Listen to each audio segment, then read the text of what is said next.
Hey, we did it, people. We did it. Stephanie Griffiths, how are we doing? We got there. We have achieved numero uno milestone for this channel. 100 subs, people. 100 subs. We've crossed that line, and whew, it is sweet as you like. Sweet as anything. And this is a celebration, a toast to everybody in chat. Big T, great to see you. I drink this in honor of Tony Ibarra, the pint of Nesquik. Big ups to the mandem there. Thank you, thank you, thank you for the subscribers, the likers, the commenters, whatever it is, however it is that you have supported this channel. The fact that you have been there means we have got this far.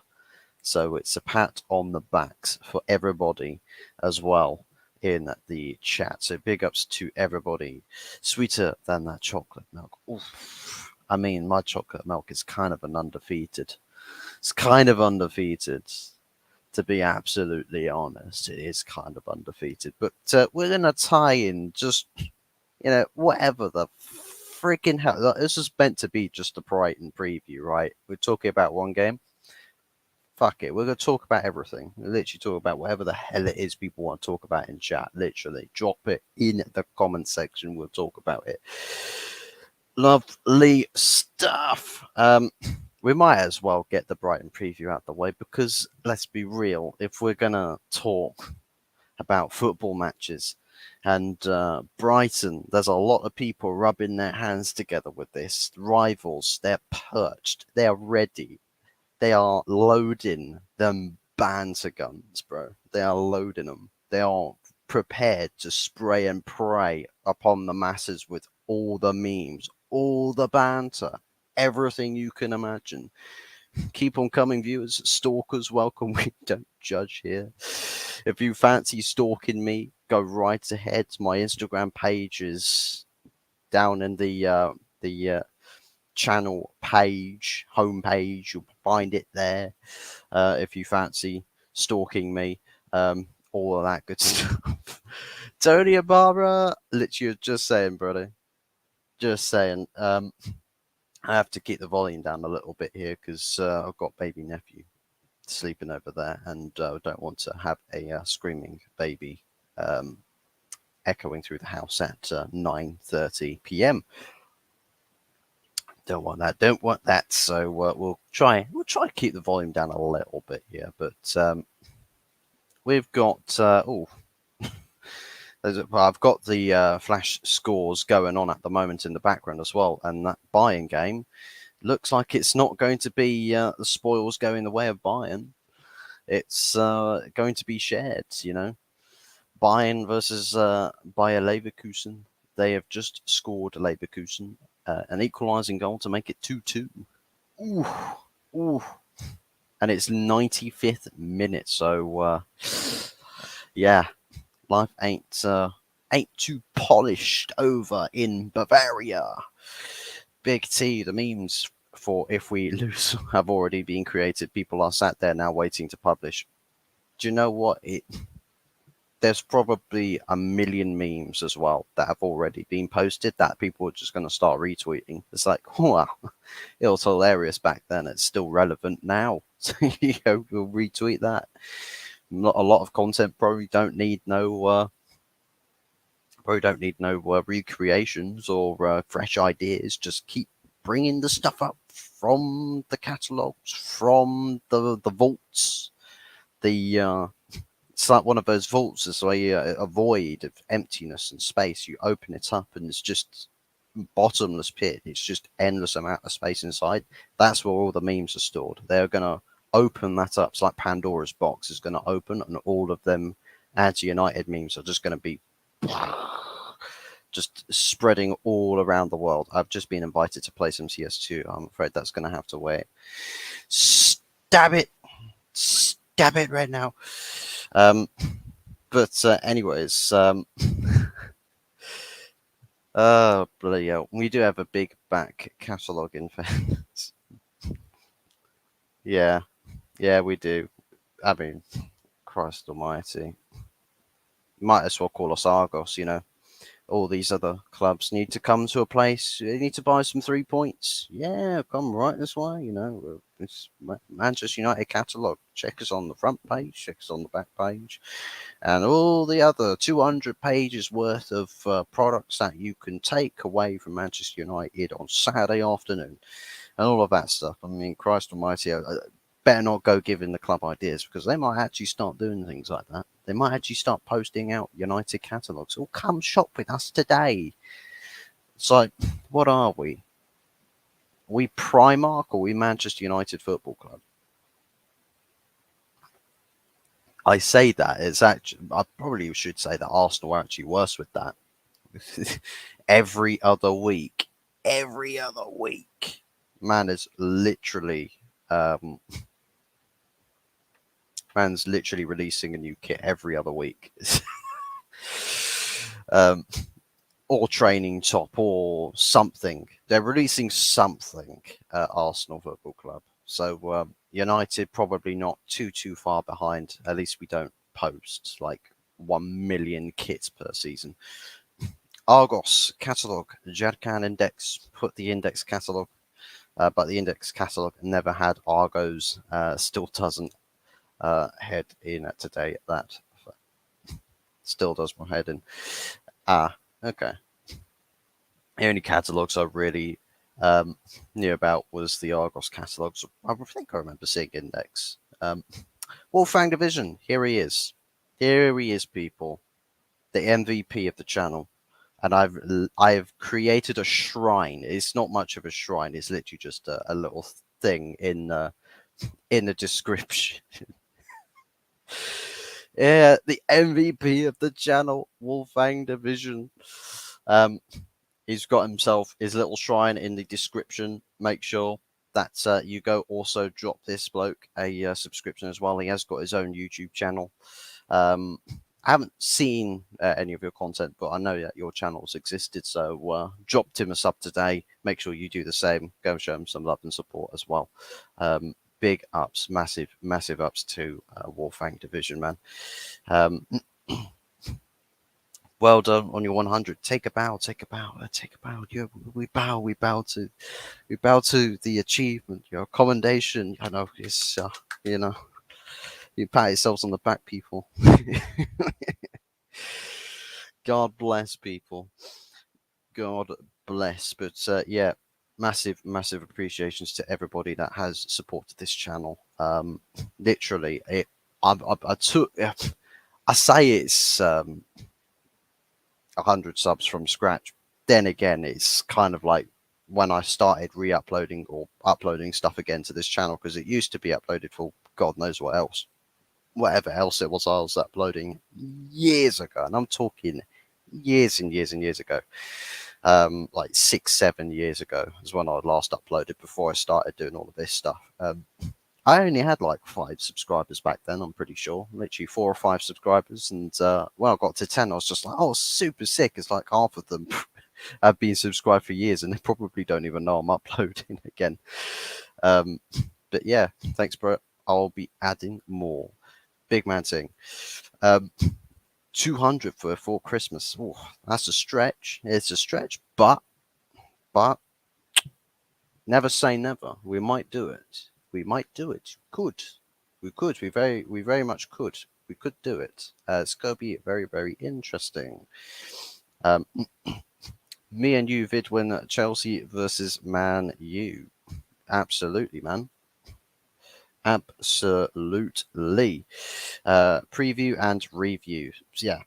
Same thing what I'm doing with the Brighton game. I mean, I'm going to be busy working tomorrow, literally at the exact same time that the game is going on. So I can't do a watch along for it, which sucks. But then again, I'll probably get home and I'll already be shedding tears from the absolute onslaught of facing work. But at the same time, probably shedding even more tears, crying even more, depression levels exceeding 9,000.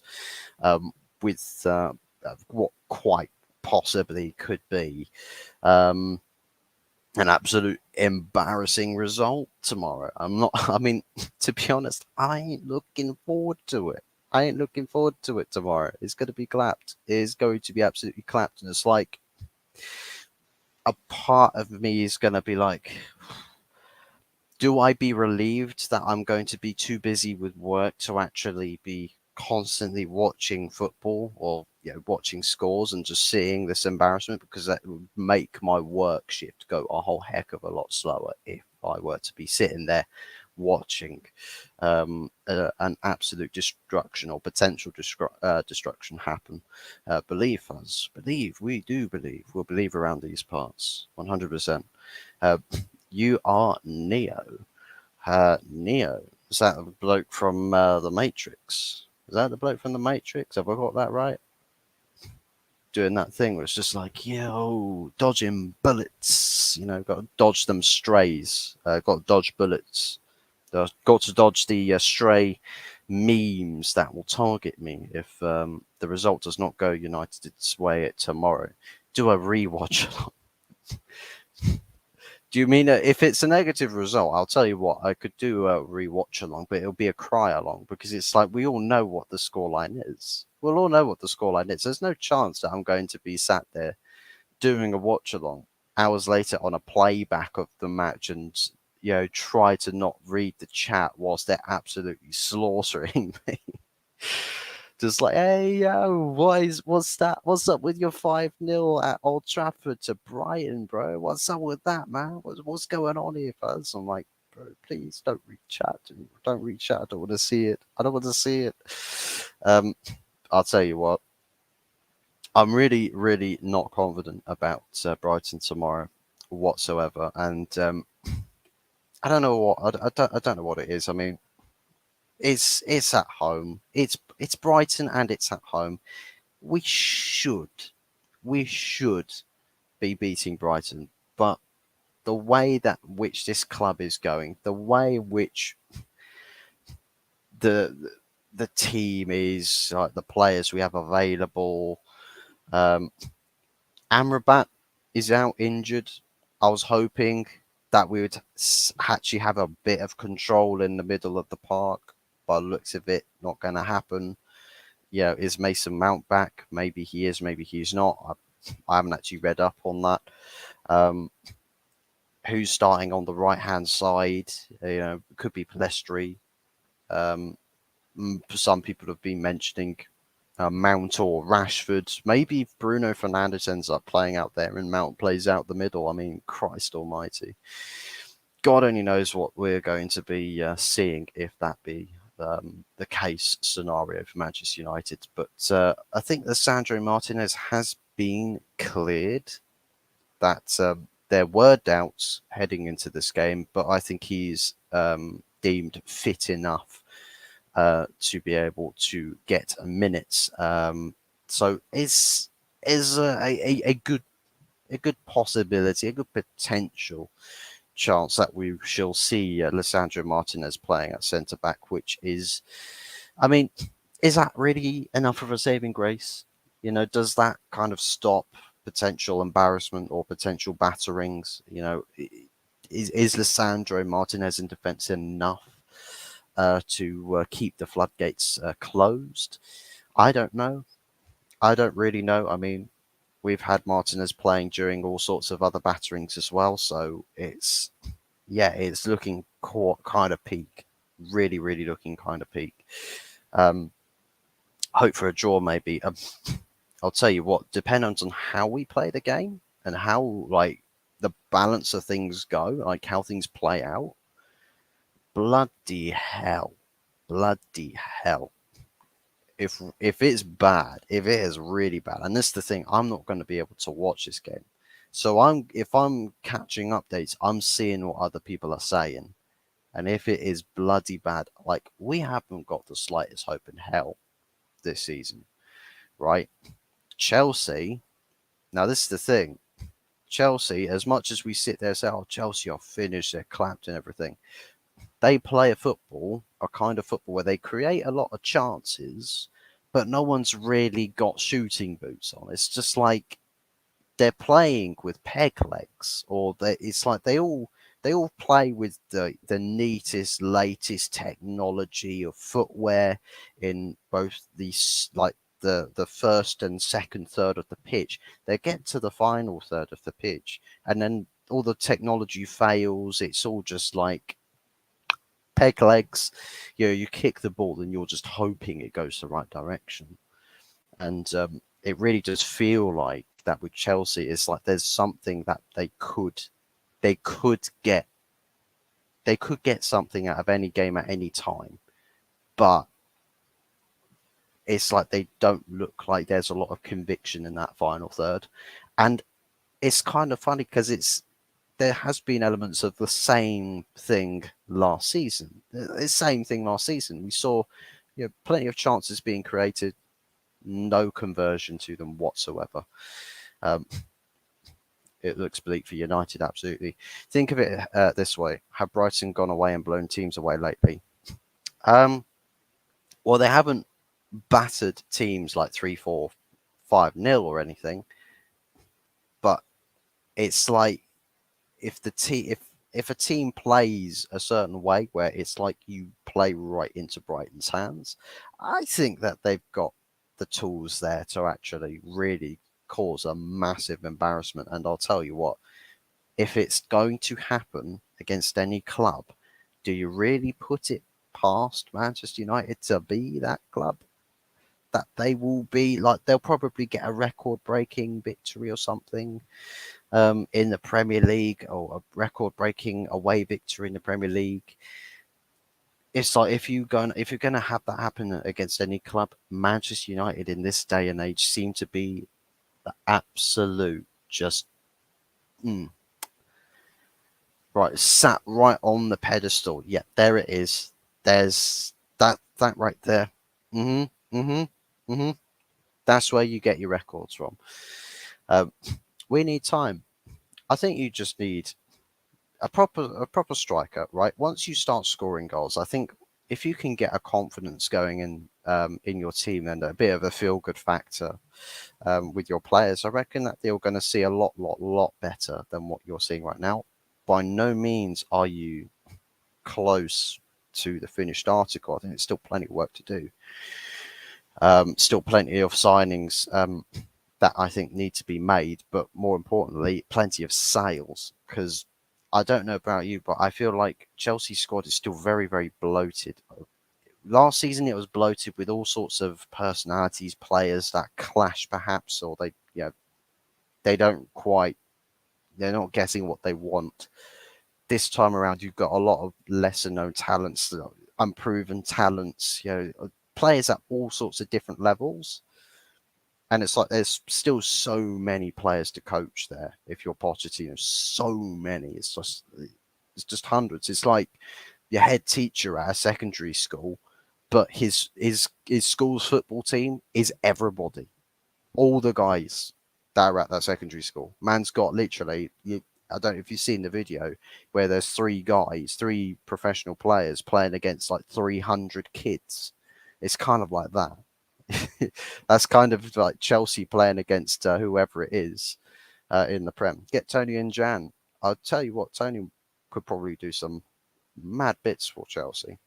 Could do some mad bits. I'll tell you what would be massively concerning is if, let's say hypothetically, you get Tony coming, he starts up front for you. You play 90 minutes and you're like, okay, well, things are going the way they're going. Ivan Toney starts missing sitters as well. That's when I would start to, look around and just be like, okay, what is actually going on here? What is actually going on here? As if you've got players like Ivan Toney coming in and he's just missing sitters left, right, and centre. It's a virus. It's infecting everybody. Everybody's missing everything. Everybody's missing. Couldn't hit an ocean if you try to kick a ball off the edge of a cruise ship or a raft board or something. We need a proper spearhead. I'd say that's probably probably the closest thing to a quick fix. But Chelsea do need a quick fix to sort of connect some dots in the team. You're right, it's a muddle at the moment. I think there's just a lot going on at Chelsea, a little bit too much that to make it easy to manage if you are Maurizio Pochettino. Chelsea are playing like they are still starting Havertz. To be honest, they actually are. It's like the Kai Havertz syndrome, except Kai Havertz has actually gone to Arsenal, and now we've watched the same thing happen to Arsenal. It's like, imagine that if Kai Havertz literally is causing this kind of shooting problem every club he goes to. Can you imagine if Arsenal fall in the same boat as Chelsea? But they have less players to do it, so they just start missing sitters every single week. It's like Romelu Lukaku for us in like the latter years, except man could constantly the ball's just bouncing off of him whenever the ball came to him. We do have 8 injuries, and that's the thing. The fact is that there's still loads and loads of players for selection for Chelsea, but there's already an 8-man injury list. So you've got 8 players to come back to add to already the squad size that you have. It's crazy. It will sort out sooner or later. You need Todd Bowley, right, to click his head into gear a bit. I think get Todd Bowley to sort of get his head sort of spun on the right way around, and start using that financial power to all the good uses, for all the good reasons. I think if he's got people who run the operations, if Todd Bowley finances everything, but Chelsea have got this expert, expert like hierarchy at the club, people for target recruitments, scouting networks improving, finding a lot of these lesser known talents, but pairing them with the senior signings here and there, and finding a balance of influx of players without just overloading, like opening the floodgates and just forcing people in. I think once you sort of stop that kind of raw flow of players going in and out the door of Chelsea Football Club, the dust should settle a little bit and the vision should become a little bit clearer. Stuff the seagulls tomorrow, but I don't taxidermy. Mate, all you got to do, right, leave a load of laxatives in the Brighton team's dressing room. I think you know where I'm taking this. Let's leave laxatives all over the Brighton away team's dressing room, and literally they'll just shit themselves on the pitch. Literally, we can't make them shit themselves by footballing matters. We can do it on all other matters, like Jason Puncheon when he played for Southampton against Manchester United. I remember this. He ran off at some point in the game to go for a shit, and literally came back on, and everyone's just chanting punch and goes for a poo. Fucking brilliant. Kai PTSD, absolutely. Kai syndrome, Kai virus. Sign someone over 25, please.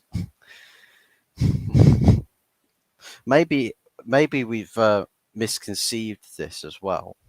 When we mentioned 25 and no one's signing anyone over 25, maybe we've misconceived it. Maybe Todd Bowley sort of, his message got lost in translation. It's just like, right, make sure, guys, we don't sign more than 25 players per summer. But you can go to 24 or 25, but when you get there, you gotta stop, right? We can't just keep recruiting players. We're not the job center, guys. We're not the job center. I mean, Christ Almighty! Imagine if it takes me back to the sort of free spending habit that he has. I don't know if this was a true story. It's like when Thomas Tuchel was still at the club and he was having a boardroom conversation with someone about signing what was it, Kalidou Koulibaly or something. He's like, oh yeah, you imagine we go sign Kalidou Koulibaly or something. And then Todd Bowley was like, consider it done. And then signed Koulibaly for Thomas Tuchel. And Thomas just like, what the fuck? Why? Why are you like this? Why are you like this? Mate, I don't even know. Um, when did TJ jump on? I don't know, bro. I don't know. We're not quite the American idiots over here. We're the British idiots. We're the British idiots. Um, Mate, forget Kentucky Fried Chicken over here, buddies. We are fish and chips. Like we're the fish and chips over here. Battered cod, battered cod, battered sausage, and then triple cooked chips or something like that. Plenty of salt and vinegar just lazed over the top of them. Banger, banger takeaway. But yeah, big ups to TJ, by the way. Watched his show with Lee Gunner on that earlier. Big ups to everybody on there.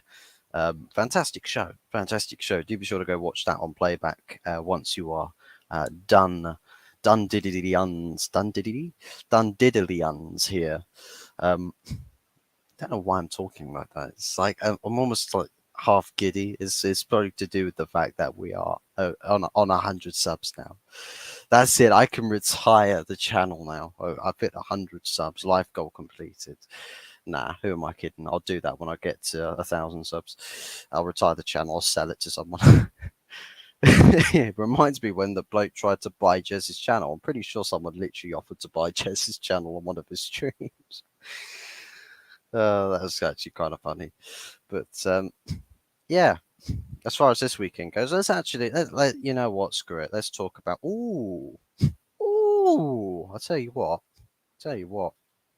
I've just seen a bit of a meaty score.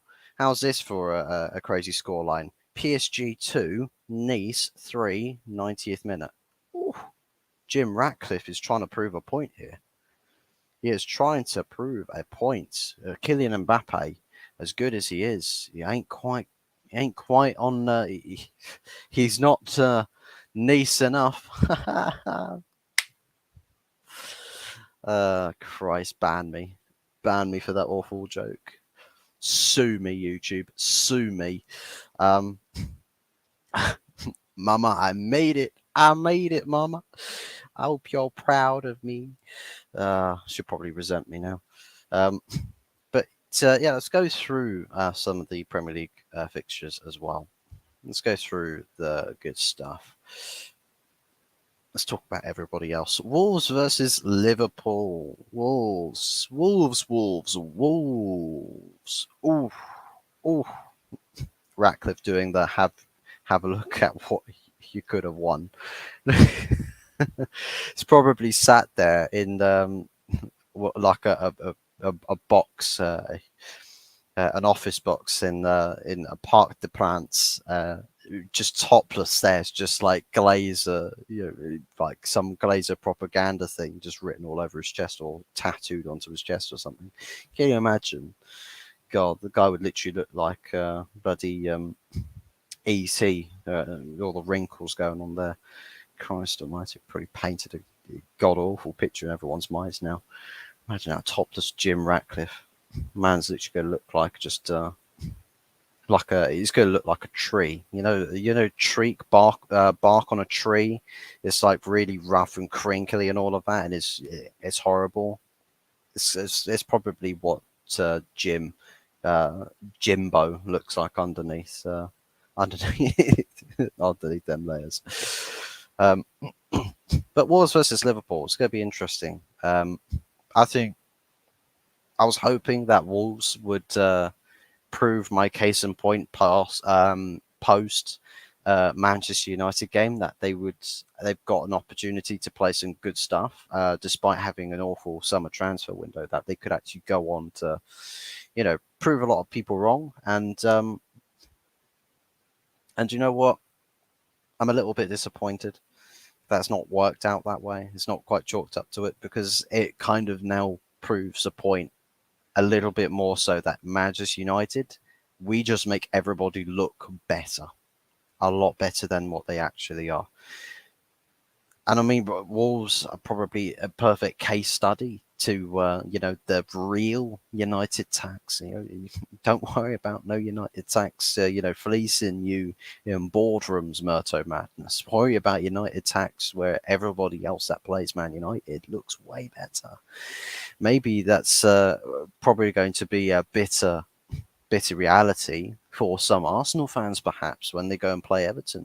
They looked okay against United, but United elevate how good a team actually is whenever they play against us. So they end up going to play whoever it is they play next. They'll be absolutely woeful.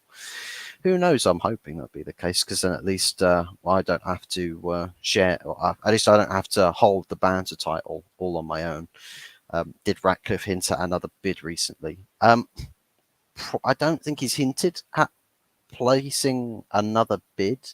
I think it's being hinted that perhaps the Glazers are probably favouring a Ratcliffe bid a bit more, just because of the way everything seems to be going. That a lot of people are starting to sort of feel a little bit less like, the Glazers want to sell to Qatar, because I'd imagine if it was as simple as that, Qatari probably would have been outright.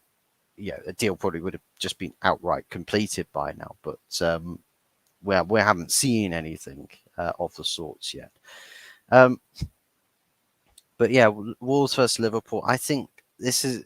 I predicted. I'm going to say the predictions that I left on the American Idiot show earlier this evening.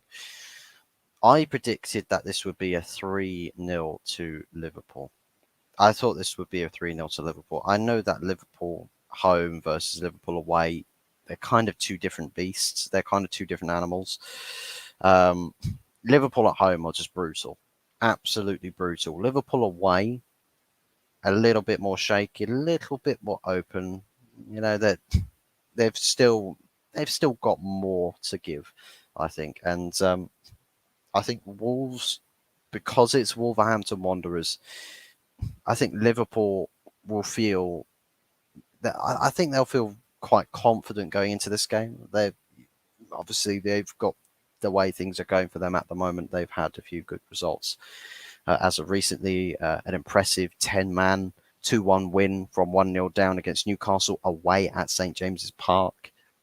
I think Wolves, they're not going to be as cocky as Newcastle perhaps were. But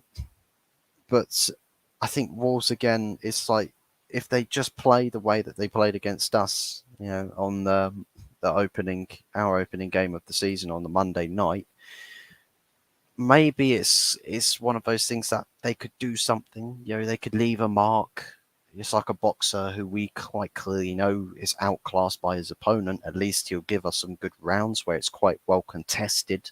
He lands a couple of good shots. So maybe he rocks the opponent, maybe. But I'm not holding out much hope for Wolves. Pretty sure I had a Wolves fan come into that stream, or in the post-match stream that I did, and I haven't seen or heard of him since, but I hope he's doing all right, because I'll tell you what, Wolves have been a bit through a bit of a meat grinder as of late with the way results have been going for them. So yeah, I believe 3-0 Liverpool. They shouldn't have any problems. New shirt sponsor, being American is a big giveaway for me. The Glazers not going anywhere soon. Then again, it's probably the only real market that's genuinely interested in doing a deal for Manchester, or with Manchester United. If you see a few other prospect advertisement or companies, if you will, or investments, sort of rejecting the idea of signing up with United or doing a deal with United. So it's probably just the case of the market. The only people interested or would be silly enough or open enough to doing a deal with a club that's run by the Glazers would probably be American companies. So American business, I guess. possibly. Big up Big T. Big up Stephanie Griffiths. Cheers. Sweet as you like. But moving on to the next game, Aston Villa Crystal Palace. Now, there's a lot of people who think, Aston Villa at home. Emery Masterclass. Good evening, good evening, good evening. Emery Masterclass. Roy Hodgson. Warhammer. Guy looks like an owl. But he's. I think he could have a couple. Could have a bit of a hooting success in the Midlands, in Birmingham. Could have a bit of joy. I'm not expecting him to go and win at Villa Park. I think a win is the least likely outcome for Crystal Palace. I believe it's probably more favourable that Aston Villa win. But I think there is still a little bit of something, just a little bit of something that Crystal Palace could go off to Villa Park and find a few moments of joy in that game. I predicted something along the lines of 2-2. I think it could be one of those high-scoring games because if you predict a draw, sometimes most cases you say, oh, probably a bore draw. But I think if we're going to get draws this weekend, probably will be much more entertaining draws. So we've already had quite a few weekends with entertaining draws, so I think it could be more continuation with that. With Everton's takeover, 50% of Premier League clubs are owned by American Super League incoming. The American Super League. I mean, I'll tell you what, they'll start doing. The Super League, the initial Super League idea, where it's like the closed shop version of Super League, where there's no relegation or promotion to it. That's probably what the American institutions like that will run the Premier League, if it goes that direction, will probably want to do to it. They'll probably want to make the Premier Super League. So it's literally the top 20 Premier League teams, if they're all owned by Americans. Make it a closed shop that way. Forget doing super leagues with European clubs. They'll just want to keep it all in the Premier League. That's just a hypothetical. Not to say that it would happen or can happen. I don't know. Maybe that's a chance that it could happen. Whether that changes Everton's fortunes or not, I'm not really too sure. Because we just don't know what they're going to be like. It's their Villa win, so Stephanie believes that Villa will get that dub over Crystal Palace. But yeah, I believe it will probably end in a 2-2 draw for that game. So it's going to be interesting to see. Fulham versus Luton. I predicted this one to be a 2-1 to Fulham. I think Luton, I think a lot of people had a bit of hope for Luton because it's like they're one of those clubs where it's like, oh, look at how far they've come. It's commendation. It's a bit like Bournemouth with Eddie Howe when he first came up from the Championship. I believed that Luton could have done something in this league, but it's just the way that things have started for them. It doesn't look like it's going to be a fairy tale ending to this story for Fulham. I think it's one of those where it's like there's high hopes, but hopes aren't going to get you anywhere. It's like your hopes and dreams ain't going to get you anywhere. This is going to be crushed. They're going to be crushed at the first sign of hope. So I think that's probably going to be what's going to happen there. So Fulham, they'll probably have like one, banger goal from Luton or something, or score from a corner kick. But Fulham, I think, will just outplay them at Craven Cottage. I'll outplay them, and I think two goals, probably some big missed chances, could make it a 3-4-1, maybe even a 5-1 type of win. But I think some big chances will be missed in that game.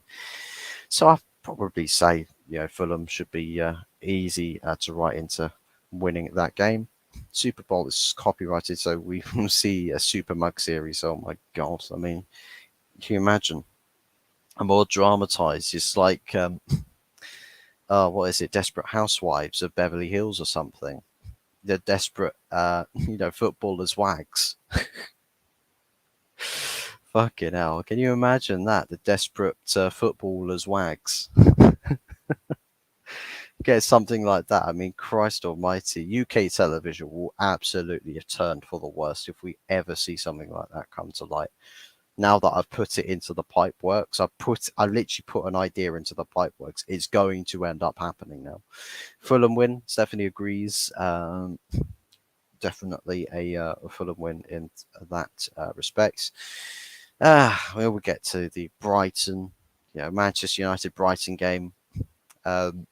Everybody's looking forward to this game, and that's the thing. It's setting up to be something quite bad and ugly. If everybody from rival fan bases are excited for this game, they're like, yes, oh yes, I've got already all of them United watch along streams bookmarked in my YouTube. I've got them bookmarked. It's ready, and I've got all the notifications switched on. I've got all them Twitter accounts I follow, and got all of that stuff set up. It's poised to be something, just an absolute horrible day at the office, right? Horrible day at the office. But then again, it would just be so typical United that United go into a game with everyone writing us off, right? Even United fans writing us ourselves off, that we actually see an impressive performance or something where it's like, oh Jesus, well, we played a lot better than we expected to. And I want to be positive and think, glass half full. I do want to think like that, but it's going to be quite difficult for us to manage things like that, because we need to play good football. Who the freaking hell's unliked this stream, by the way? We were on 3 likes and someone's unliked it. Someone's unliked the stream. Unbelievable, Jeff. But anyways, United to win 2-1 Hoyland winner. So we believe that Stephanie Griffith believes that Hoyland will get a break in this game. Will get himself or bag himself a winning goal. I'll tell you what, if it's a 2-1, it's probably going to be a tense affair. It's going to be squeaky bum time from minute 1. Yeah, it's looking kind of bleak, looking kind of peak. It's we've not got a positive outlook for this game. I want to be wrong. I do. I really hope that United actually prove me wrong, and they deliver a good performance, that they play well. We have some good passages at play, something for us to analyze and read into a bit more and feel a bit better about ourselves. It would give us a bit of hope, at least going into the Bayern game. A little bit of hope. I know a lot of people are saying, well, look, they're going to hold 5 or 6 against Bayern. I mean, will we? I mean, Bayer Leverkusen have just drawn 2-2 with them at the Allianz Arena. So, Bayern have kind of held an L on that one. So, it's going to be an interesting afternoon. One that I'm feeling a bit cagey about, bit shiver me timbers, if you will. But next game up here, Tottenham versus Sheffield United. Brighton did the Premier League double over us last season. Won't be easy tomorrow. It will not. It will not. We've got our work cut out for us, big time. Big time. So yeah, definitely massive game for us tomorrow. But yeah, Tottenham versus Sheffield United. I think I went with a 4-1. 4-1? No, I went 4-0 with this one. 4-0 to Spurs. I think Sheffield United, they've been a stubborn team. They've been a stubborn team. Also, I forgot to say the score predictions for Brighton tomorrow. Literally, this is just based off of just the whole mood around the game, by the way. 2-0 to Brighton. Right. Call me negative, yo. I'll cancel him. Ban his stream. Get him taken off the YouTube platform. What? I mean, look at what everyone's saying. Look at what everyone's saying. I mean, look at our injuries. Look at the squad that we probably play against, play with, and play against, and look at the football we've been playing. It's not set up for us to win. But I hope I'm wrong. I definitely 100% hope I'm wrong with that. Tottenham versus Sheffield United, I said 4-0 with that one. I think if Heung-min Son starts up top again, probably. I mean, it's at Tottenham Hotspur Stadium, so I think there's going to be one of those comfortable afternoons for Tottenham. I say this. Do you know what? I'm sort of hoping it's a case of me talking it into existence. That. Well, I say talking into existence. I talk the polar opposite into existence. Tottenham Hotspur, they'll just comfortably control the game. They'll have possession. Obviously, they'll play their first team. They haven't got European football to worry about midweek, so for them, there's no reason to try and rest anybody for any bigger competitions. Let's just full speed ahead, get 3 points, do the job, get the job done. Sheffield United, the stubborn team, very, very stubborn team. And do you know what? That's one thing that I think has definitely impressed me a bit more about them this season than I was expecting. They've never really gone away. They've never gone away in games. They've always been there in whichever team's rear view mirror it is, right? They've always been there. And if they keep having that stubborn nature about them, it's going to warrant them getting more points. They're going to win more points at home, on the road, wherever it may be. Just be stubborn. So it's like you don't have to play sumptuous football, but you play football that you don't lose with. So I think Sheffield United, I don't think this is going to be one of them afternoons for Sheffield United. I think it's going to be a bit of a tough one. I think Tottenham, they'll want to stretch that pitch.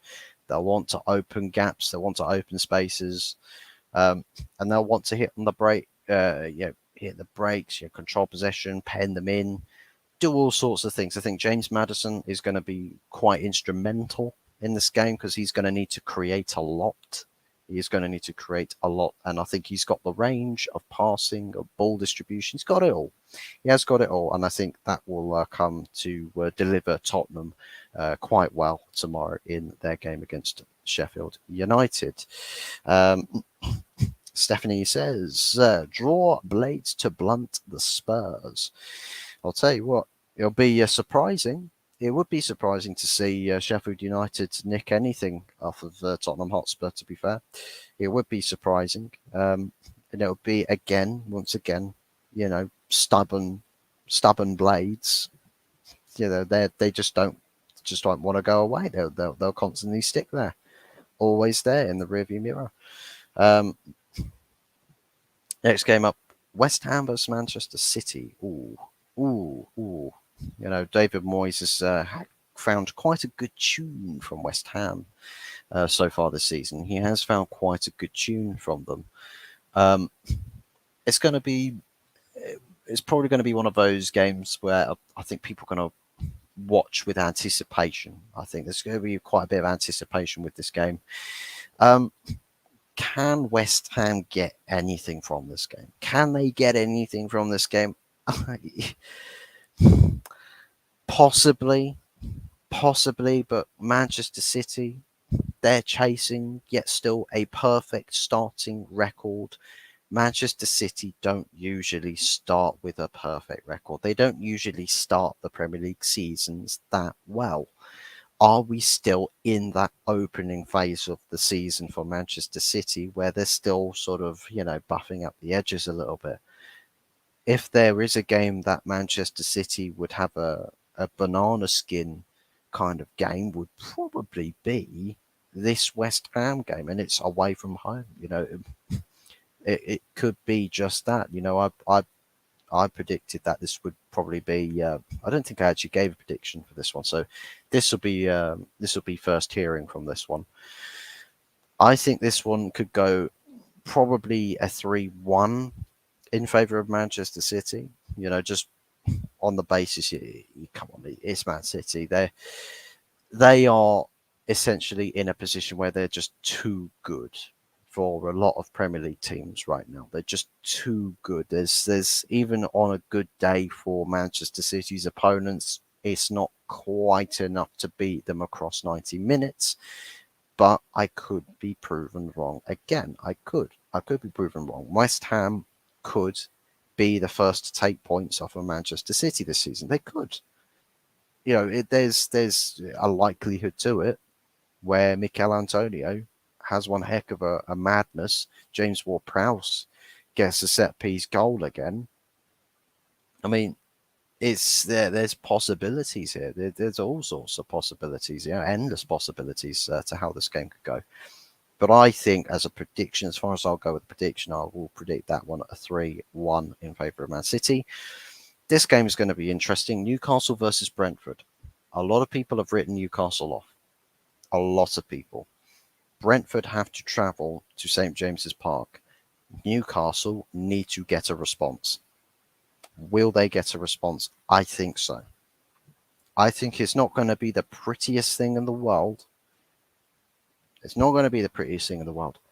But I think the response comes now. I think there's going to be a rallying cry in that Newcastle camp where it's like, now we have to switch it on. We have to switch it on now. Now is the time. And Brentford, tough opposition by all means, but this is the game that you bounce back. You turn the tide in your favour. This is the game to do it. And I think Newcastle, they've got the tools, they've got the ability, they've got the skills to pay them bills. Eddie Howe, he's going to need to coach a good game plan. He's going to need to coach something, cook something up a little bit for Saturday night. It is going to be I think it's going to be a good watch for the neutral this game. Definitely a good watch. So, I finish work at the exact time that this game kicks off, so I will miss some of it, but I will be sure to tune in to watching a little bit of it at least, just to basically see what the story is with Newcastle. If my theory about this as being their time, comes to pass, comes to fruition, it happens. And I think that one's probably going to favour Newcastle 2-1. I think Mbomo's probably going to get another, sick goal or something. I think Isak probably will find a net in this game. I know that he's usually quite good to finding the back of the net. And who else could probably grab a goal in this game? I'm feeling either Almiron or Guimaraes. Almiron or Guimaraes might score the other. So that concludes the Saturday games. We've got a couple of Sunday games. Is there a Monday game as well? There is a Monday game. But let's go through the two Sunday games. Super Sunday, not being very super. But Bournemouth versus Chelsea. It's Chelsea away to Bournemouth. And I think even with the woes of last season, I think Chelsea won this game, this fixture.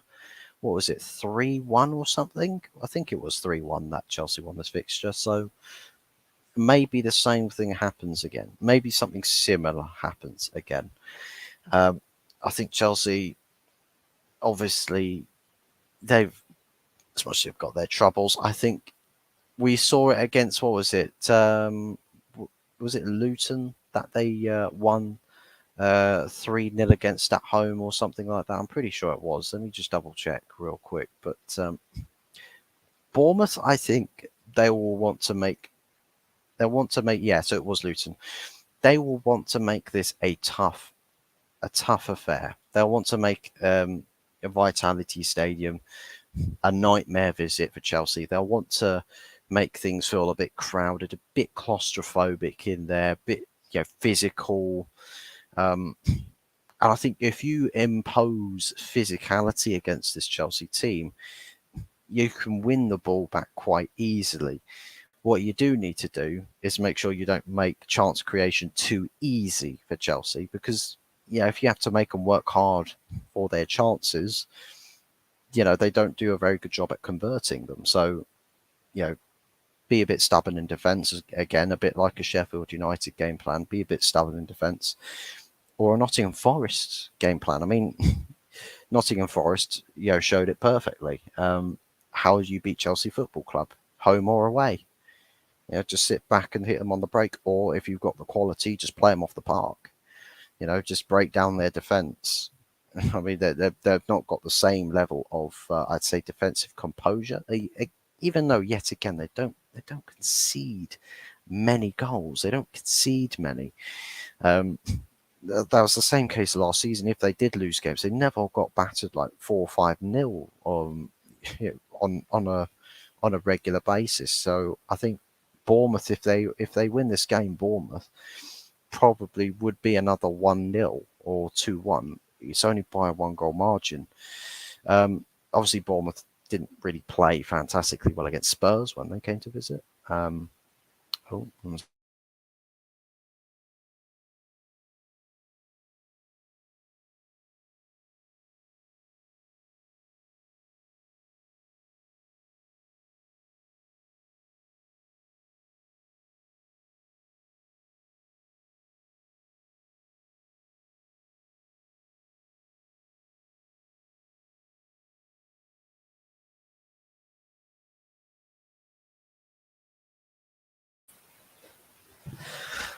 Sorry about that.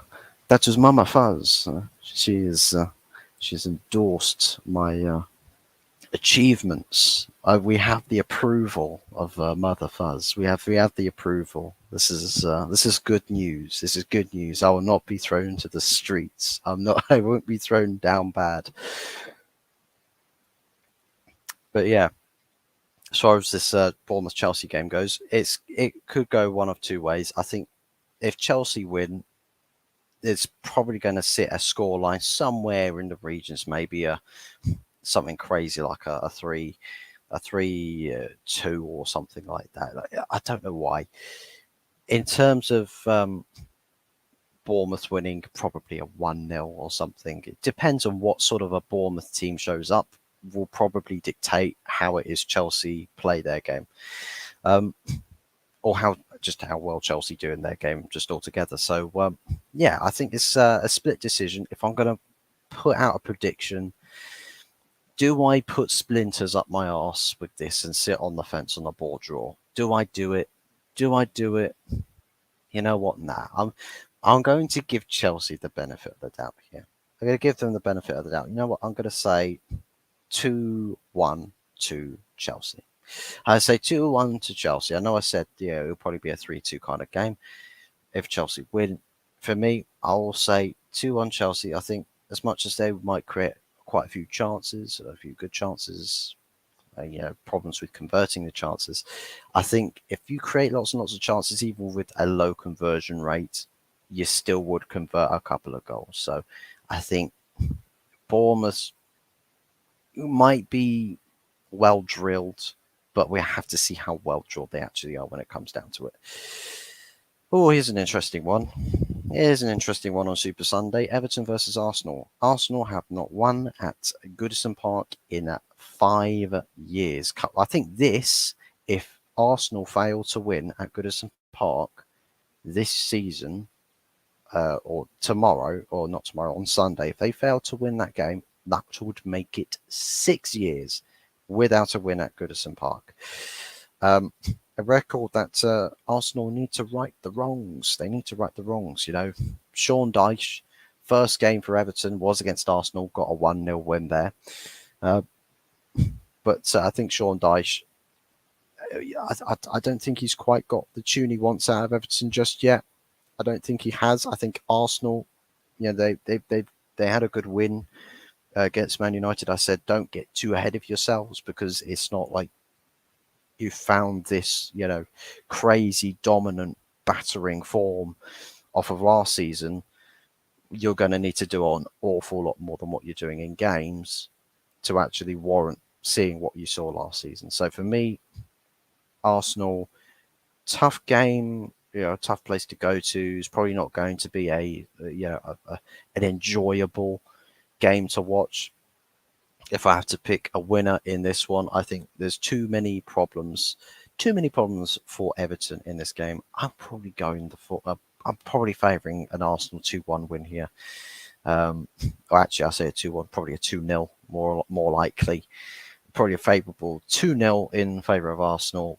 As to who scores those goals is anyone's guess. But I think Lee Gunner said it on the American Idiot show earlier. He predicts that it'll probably be a late, a 0-0 all over it for 75 minutes. Probably Arsenal scoring the 80th minute, and then maybe the 89th minute Arsenal double the lead or something like that.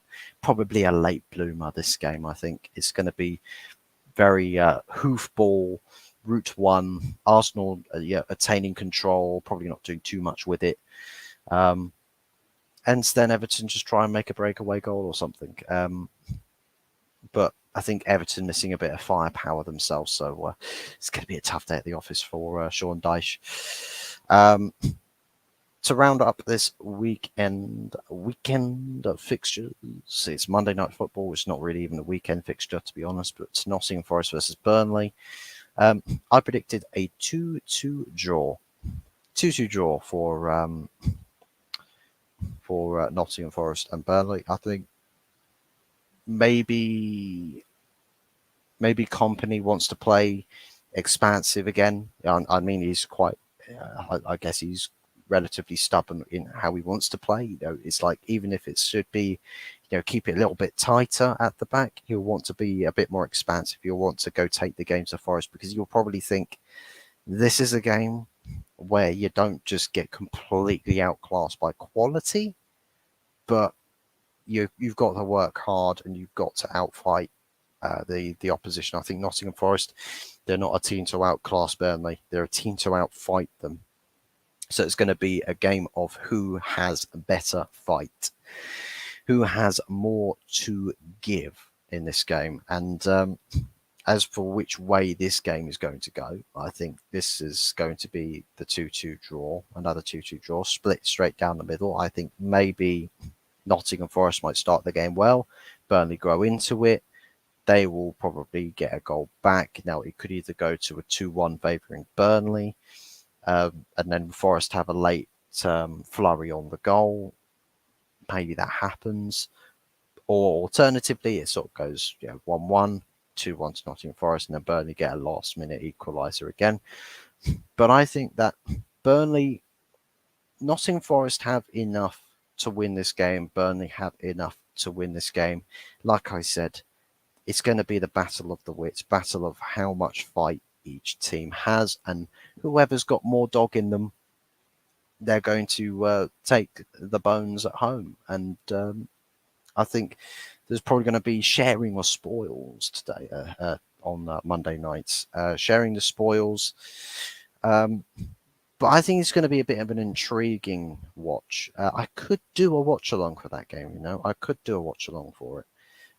Just to see what sort of Burnley we see against a smaller team. If Vincent Kompany stands up to the challenge and wants to take the fight to Nottingham Forest, or if Steve Cooper wants to play a bit more expansively, a bit more attacking, press the issue a bit. Because Nottingham Forest, they're coming off the back of an impressive 1-0 win over Chelsea. They'll want to keep things going there. So I think Vincent Kompany's got a point to prove. Nottingham Forest, they'll want to keep things going. They'll want to keep stuff sweet in their camp. So it's going to be an intriguing watch, to say the least. And yeah, that wraps up the weekend of fixture predictions. And then obviously on Tuesday, we don't play. Manchester United don't play until Wednesday. Um, yeah, it's gonna be an interesting weekend, and then it's straight into we have Monday night football, then we've got Tuesday night Champions League. It's come back, it's returned, people. Get excited, guys. Be excited. It's like Josh Kroenke for Arsenal. Be excited, people. Be excited. So yeah, it's gonna be interesting. It's gonna be really, really interesting. But that's gonna be it from me today. Um, I was going to be just solely a Brighton preview game for this, but you know what? It's like, why not? Let's take it off on a bit of a tangent. Take it on a bit of a tangent. Let's talk about all sorts of other things as well. But seriously, big ups to everybody for the love and support and getting us to 100 subscribers and making this show possible. Because it's not something you think about when you make a channel. Or you start to do things like this. It's not something that you think about when you get the first subscriber, first couple of subscribers, and you get to 10 subscribers. It's just like, oh, cool. Well, it's pretty cool watching it happen, watching the growth happen as you go. Because most cases, what you do is when you see a bigger channel, when they go from like 15k subs to 20k subs in like a month or something, you're like, oh, okay, well done, well done. It doesn't hit quite the same way as watching your own channel grow as you go along, because you're watching that number go practically every day. And honestly, it's a really super cool feeling. And the fact that we've landed on a milestone achievement is technically the first milestone of this channel. Obviously, onwards and upwards. We target 200. 200's the next goal. 200's the next big hurdle for the YouTube channel. How long it will take us to get there, I don't know. We'll do what we do over around these parts. We'll do what we do best, and we'll make content for people to enjoy, to interact, to join in, to leave your thoughts, your feelings, your comments, whatever it may be. But all of this commitment from people to this channel is honestly something that I never really actually expected to happen. So honestly, from the bottom of my heart, the generosity of everybody else who's helped grow this channel with me, honestly, thank you so much to everybody that has helped contribute to this channel. Obviously, everybody that's given shout outs as well. Jez from the Arsenal History and More has shouted out this channel various times. Big ups to him. Massive shout out to him as well, because he's popped on this channel. I popped on his channel. Honestly, fantastic bloke, and a real privilege to know him in around the YouTube sphere. So not just him, loads of other people. For me, from a personal standpoint, on this particular channel, Long Haired Yeti, helped me get into the actual group with all the other content creators to actually interact with other content creators, whether it be from other fans of other clubs. I mean, whoever it is, wherever it is they come from, the fact is that we can link up, we can we can cooperate, we can converse, we can share ideas, we can do all sorts of things. And seriously, big ups to him for that. Got other likes of other people who come into this chat quite frequently. You got Jaminho, my moderations, my moderators team actually. So Jaminho, Carl Rossi, Mama Flossie, Big T as well. Moderation teams, seriously, you help. Your presence does help this channel in its operations, keeping things going smoothly, keeping the show running, functioning in the chat. So massive shout out to you guys as well.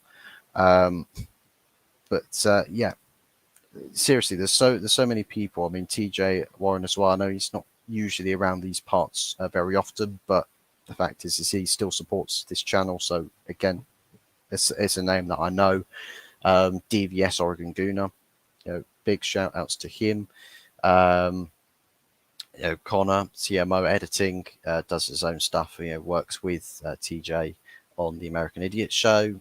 Doing his own things. Big ups to him. Go show him a lot of love and support as well. If you'd like some graphic designs as well and all of that cool stuff, all that techie bits and pieces. If you're not quite the artistician yourself, then CMO editing. So go check him out on Instagram. You could probably, I don't know if you find it on his YouTube channel if you've got a YouTube channel, but CMO editing. So I think you find him on Instagram, and so you can get him to do some good stuff for you, and I'd imagine for quite a good price as well. So definitely worth looking into if you're planning to start your own channel as well. For me, I just did everything myself. Obviously, big shout outs to Stefan as well from the United Philosophy. He recommended me Canva, which is basically where I've created all of the channel art that you see right now. So obviously not what you're seeing right now, but my logo created with Canva, my thumbnails for streams videos created with Canva, the banner for my YouTube homepage also created with Canva, and not a penny spent to do it. So literally just having a little bit of fun with it, but I wouldn't have known where to start, right? And I didn't know where to start, but Stefan pointed me in the right direction, and took off from there. So big ups to Stefan as well,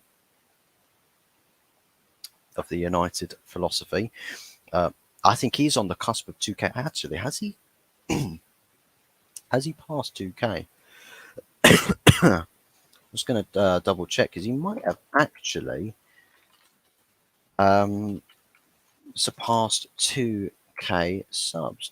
He's on 1.98 subs. 1.98 subs. So literally just done a stream today, 2 hours ago. Sancho to leave. Make sure go drop him some subscriptions as well. Let's get him up to 2K. Go and get him up to 2K subscribers, because that will be a big milestone for him as well. So yeah, share the love, people. Spread the love. And all of that good stuff. Who else am I missing out here? Wolf Fang Division, obviously the MVP that created himself a little honorary shrine in the stream description. Wolf Fang Division, go and sub to him as well. He does his own thing. Who else do we have? Tony Claude Gunner as well. He's been in here and shown his love and support here. So big ups to Tony Claude Gunner as well. Literally, I'm just going through as many people as I can find right now. As many people that to come to mind. But yeah, if there's anybody else, Tony Ibarra as well. Can't forget Tony Ibarra. Big ups to Tony. Always popping up in chat. Even if he stays around for a couple of minutes, just drop something in chat, and he's on his way. It's always fun to interact. It's always fun to interact, 100%. So yeah, big ups to Tony Ibarra as well. If I've missed out on anybody at all, obviously Stephanie Griffith. Big ups to Stephanie as well. Come over from the United Philosophy channel. That's where I first bumped into her. Started seeing her around at all of these other United content creator channels, and sort of started doing my own things, and eventually she found me. So now she is here every other day. So big ups to Stephanie, a regular in the chat. So big ups to everybody who frequently comes back. So lovely stuff. I think I've got everybody off the top of my head. I might be missing some people here. If I have missed somebody, I'm sorry. I didn't do it with intentional purpose. It's just the name doesn't come to mind at the moment. But seriously, everybody who has supported this channel, big ups to everybody. Thank you ever so much for tuning in, watching the channel, watching videos, streams, whatever it is I'm putting out. Always try to put something out for content-wise for people to actually to watch. So even if I can't be doing a stream like this, that there's still something for people to actually watch there. So big ups to everybody. That's going to be it from me tonight. Thank you very much for those of you who have tuned in, who stopped by, who've liked the stream. Sat on 3 likes. if we can get that up to 5, 6, 7, even 10 likes on the on playback as well, that would be fantastic. But yeah, big ups to everybody for the love and support that you've shown me on the stream, on this channel, and it is high time for me to say farewell for now, and we will be back again probably tomorrow with the match review for the Brighton game. So it's going to be interesting to see what sort of what kind of a stream that's going to be, because I can imagine if I do a match review with that, there's going to be a lot of people tuning into that. There was a lot of people that tuned into the Arsenal stream as well. So yeah, the Arsenal match review stream, I should say. But yeah, it's going to be interesting. Anyways, that's it from me for tonight. Thank you very much for watching, and we'll see you again very soon. Take care, everybody, and good night.